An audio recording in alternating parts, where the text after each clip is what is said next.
여러분 안녕하십니까? 주간 종합 뉴스입니다. 세종시의 주요 현안 사업인 스마트 국가산업단지 조성 사업이 이제 마지막 관문인 국토부의 최종 승인만 남겨두게 됐습니다. 중앙토지수용위원회의 공익평가가 이뤄진 가운데 원주민들은 거리로 나와 사업 철회를 외쳤습니다. 김우순 기자의 보도입니다. 세종시 연서면 일원, 지난 2018년 이곳 275만 제곱미터 면적이 국가산업단지 후보지로 선정됐습니다. 이후 세종시는 2021년 12월 산단계획 승인 신청서를 국토부에 냈고 관계부처와 업무 협의를 진행해왔습니다. 그리고 20일 국토부의 최종 승인 전 사실상 마지막 절차인 중앙토지수용위원회 공익성 평가가 진행됐습니다. 해당 사업의 공익성과 사업 시행자의 사업 수행 능력 등을 심사해 토지 수용이 가능한 사업인지 여부를 심사하는 겁니다.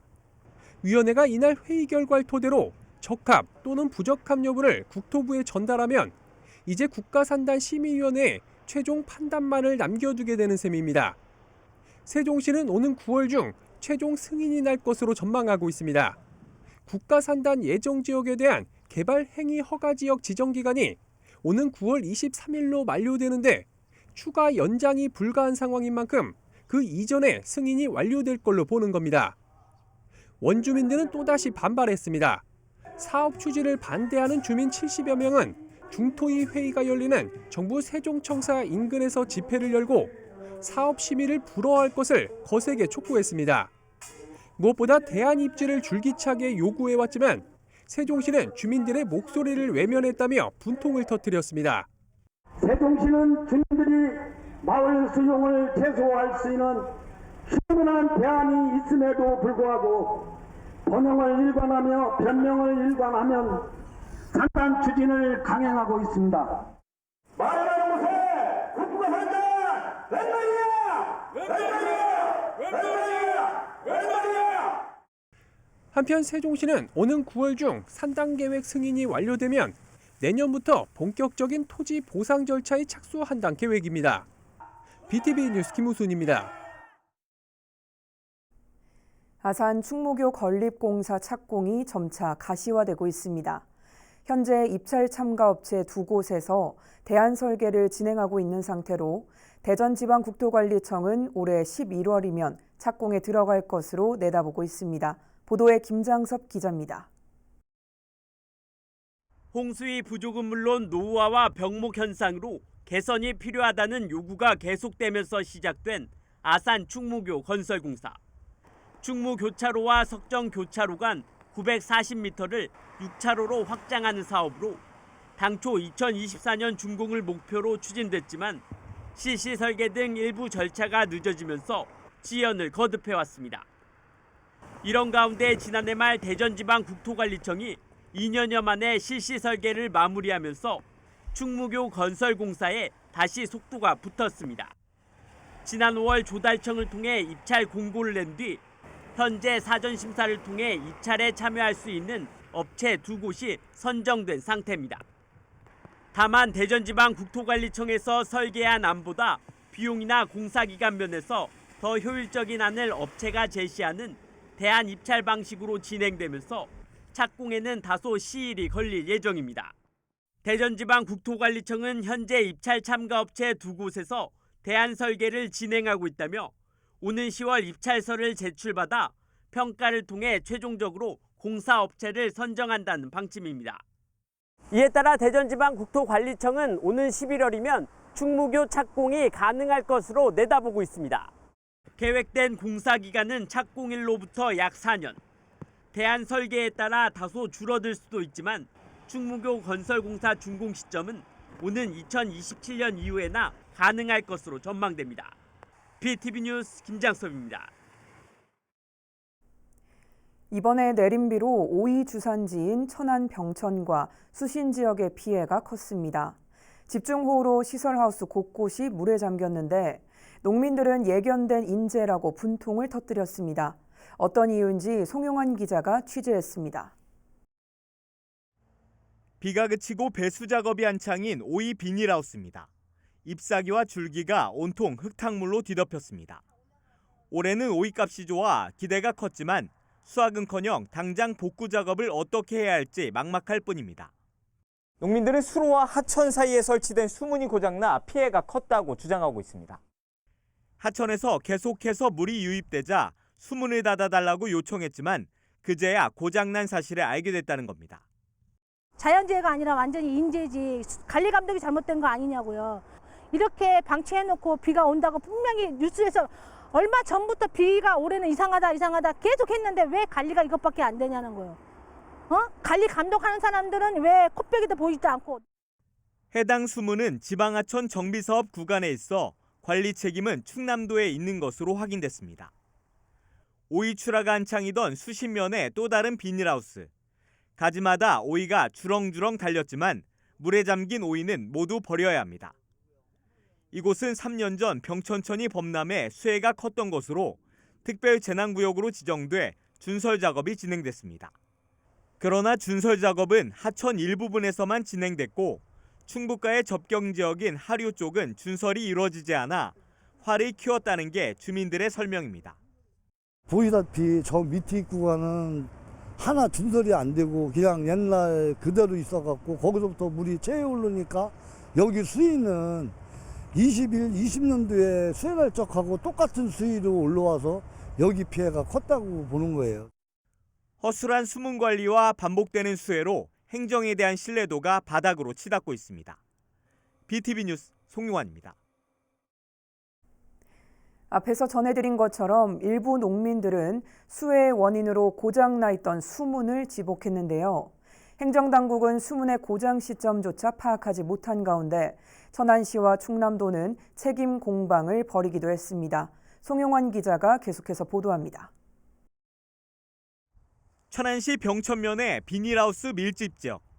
지난번 장맛비로 하우스에 물이 차 오이밭이 흙탕물을 뒤집어서 농사를 망쳤습니다.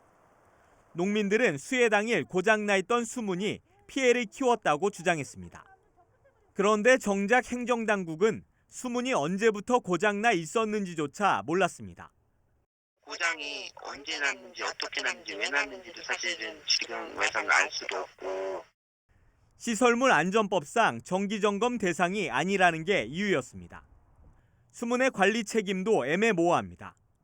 천안시는 수문이 충남도의 지방하천 정비사업 구간에 있어 충남도와 시공사 책임이라고 주장했습니다.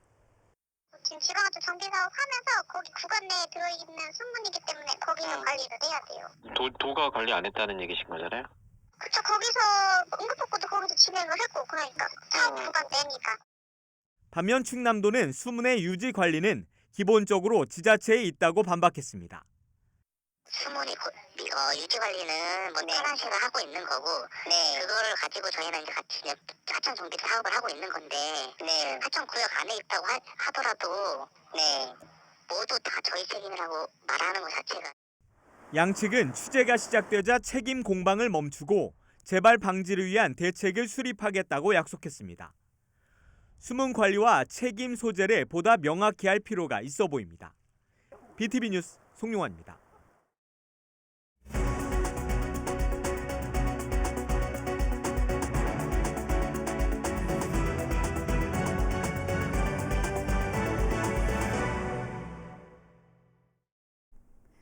총선이 9개월 앞으로 다가왔지만 선거구 획정은 아직도 오리무중입니다. 충남 지역 선거구 획정을 위해 각 정당과 주민들의 의견을 듣는 자리가 마련됐는데 선거철마다 되풀이된 게리맨더링에 대한 우려가 쏟아졌습니다. 송용환 기자의 보도입니다. 내년 4월 10일에 치러지는 제22대 국회의원 선거. 총선 1년 전인 올해 4월 10일까지 선거구가 확정됐어야 했지만 선거구 획정은 아직입니다.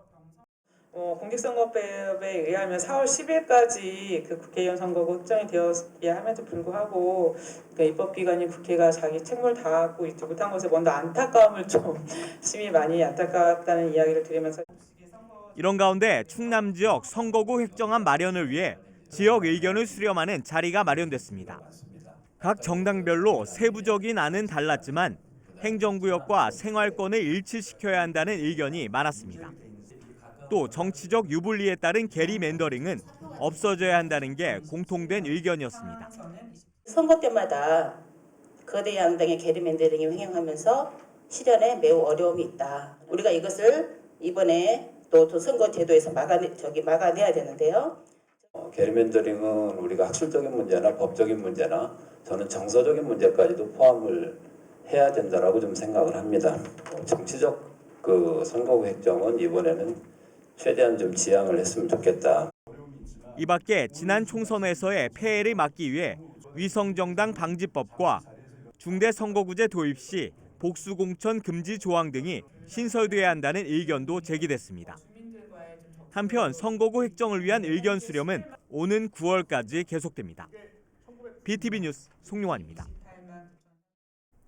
이용률 저조 등의 이유로 아산시가 올해부터 공공자전거 무인 대여 시스템과 자전거 교통안전체험장 운영을 잠정 중단했는데요. 당초 올 상반기 중으로 운영 방향을 결정하기로 했지만 용역 결과가 늦어지면서 올 연말은 돼야 운영 여부가 결정될 전망입니다. 보도에 김장섭 기자입니다. 지난 2012년 아산 신도시에 설치된 공공자전거 무인 대여 시스템 유바이크입니다. 자전거 대여소가 텅 비었습니다. 낙후된 시스템에 하루 평균 이용 횟수가 8에서 10회 수준에 그치면서 올해부터 운영이 잠정 중단됐습니다. 자전거 교통안전체험장 역시 7개월째 운영을 멈춘 상태입니다. 교육 실적 저조와 특정인을 대상으로 반복적 교육을 실시했다는 문제점이 제기되면서 문이 굳게 닫혔습니다. 50여 대에 달하는 자전거만 덩그러니 방치되고 있는 상황입니다. 시는 지난해 11월 해당 시설들의 운영 중단을 예고하면서 올해 상반기 중으로 공영자전거 운영 시스템 개선 계획을 통해 운영 방향을 결정하겠다고 밝혔지만 아직까지 계획은 마련되지 못한 상태입니다. 이에 대해 아산시는 자전거 도로 개선과 함께 공영자전거 운영 시스템 개선 용역을 진행하다 보니 당초 계획과는 달리 시간이 더 소요되고 있다며 시민 설문조사 등을 실시해 올 연말까지 용역을 마무리하고 결과에 따라 해당 시설들에 대한 운영 방향을 결정하겠다고 밝혔습니다. 이에 따라 존폐 위기에 처한 유바이크와 교통안전체험장 운영 여부는 올 연말이 지나서야 결정될 전망입니다. BTV 뉴스 김장섭입니다. 스마트워치와 같은 웨어러블 기기에 대한 관심이 커지면서 차세대 전자소재에 대한 연구가 활발히 진행되고 있는데요. 천안의 한 대학교 연구팀이 비틀거나 접어도 성능은 그대로 유지되는 고탄성 전기변색 소자를 개발해 눈길을 끌고 있습니다. 송용환 기자의 보도입니다. 투명한 필름에 전기를 연결하자 색깔이 검게 변합니다. 전기를 가해 색과 투과도를 조절할 수 있는 전기 변색 기술로 최근 스마트 윈도우 등에서 널리 사용되고 있습니다. 한국기술교육대학교 에너지신소재화학공학부 배준호 교수와 박사과정인 제자 오승주 학생은 여기에서 한 발 더 나아갔습니다.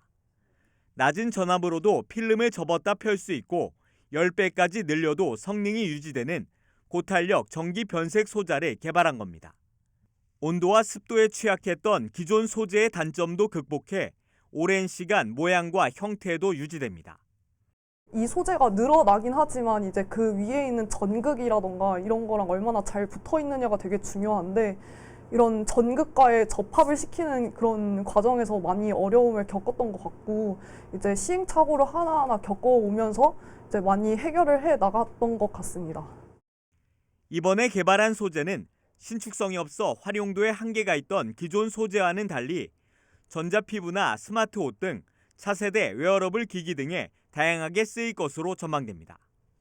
기존에는 저희가 일반적으로 휴대폰에 쓰는 것처럼 늘어나지 않는 소재였다면 앞으로 이제 차세대 디스플레이라고 하는 건 늘어나는 소재인데요.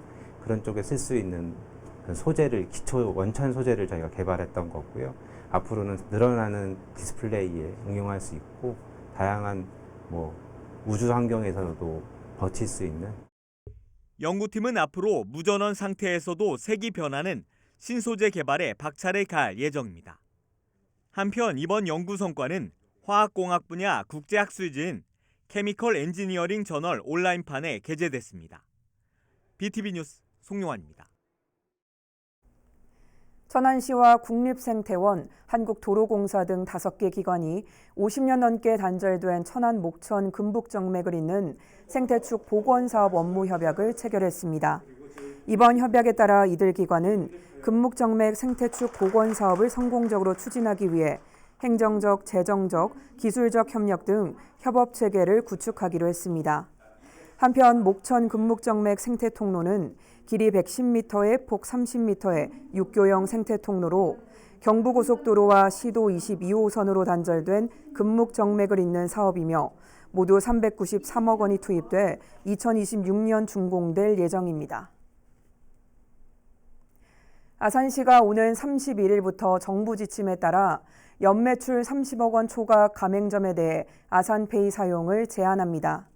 이는 소상공인 지원이라는 본래 사업 취지에 맞춰 전국적으로 시행하는 사항으로 아산 지역 가맹점 중 연매출액 30억 원을 초과하는 사업장은 212곳입니다.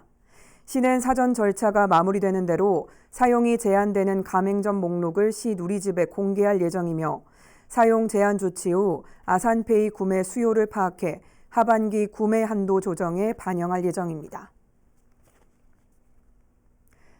다음 달부터 2달 동안 세종시 지역화폐 여민전을 이용해 지역 서점에서 책을 살 경우 최대 10%의 캐시백이 지급됩니다. 세종시는 신학기 준비 등에 맞춰 학생 도서 구입과 서점의 경영 안전을 지원하기 위해 캐시백 지원 혜택을 일시적으로 확대한다고 밝혔습니다. 이에 따라 기존 캐시백인 7%는 사용 즉시 지급되며 추가 캐시백 3%는 월 사용 금액 정산 후 그 다음 달에 개인별로 일괄 지급됩니다.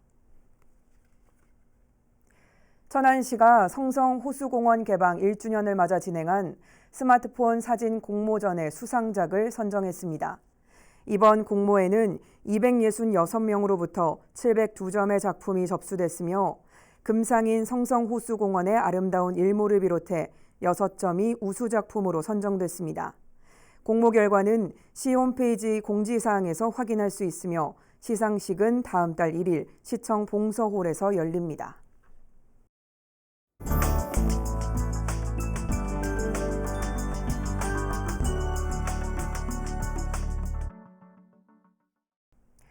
못난이 농산물이란 말 들어보셨나요?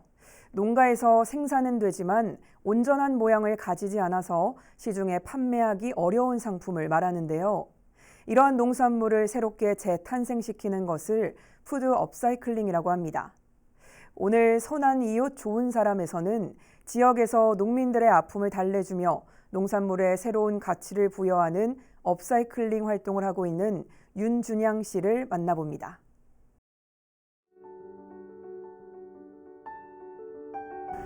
못난 게 아니에요. 같이 있어요. 안녕하세요. 저희는 국내 비상품 농산물을 허브티 재료로 가공해서 블렌딩 티를 개발하고 있는 윤준양이라고 합니다. 못난이 농산물에 새로운 가치를 부여하는 일을 하고 있습니다. 품질 자체는 떨어지지 않는데 겉모습만의 이유로 이제 폐기 처리되거나 유통되지 못하는 상품들을 못난이 농산물이라고 이야기합니다. 농민분들은 모든 작물을 다 자식처럼 키웁니다.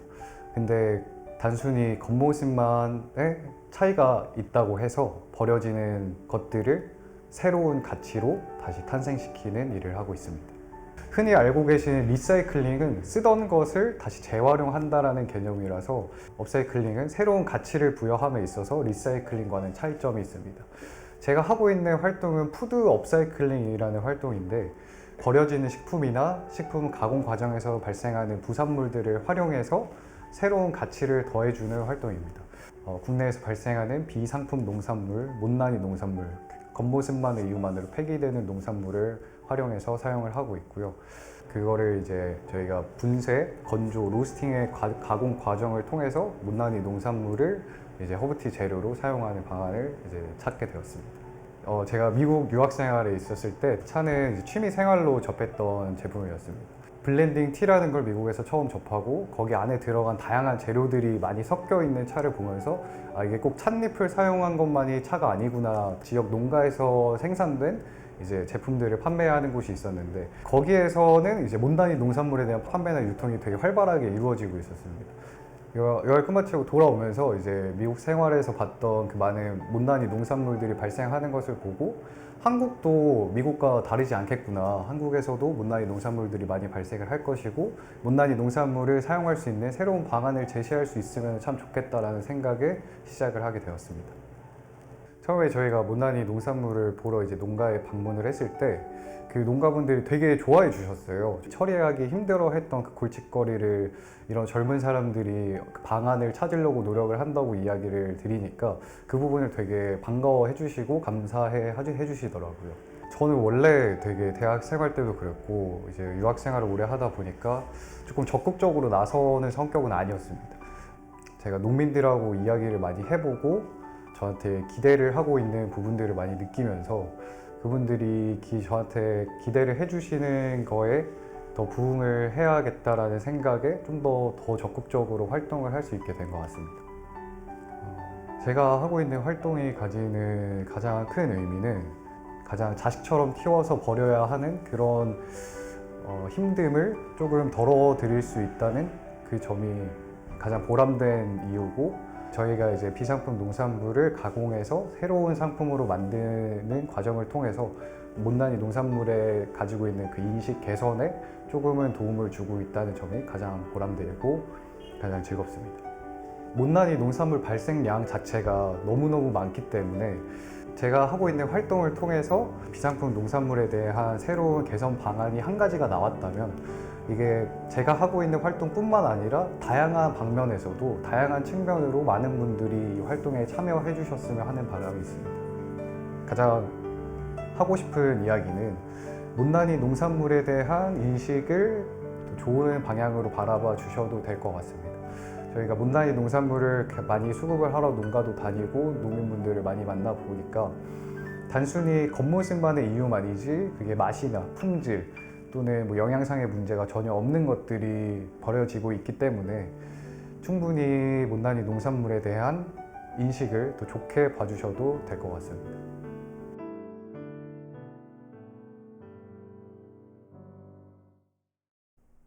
이상으로 주간 종합 뉴스를 마칩니다. 시청해주신 여러분 고맙습니다.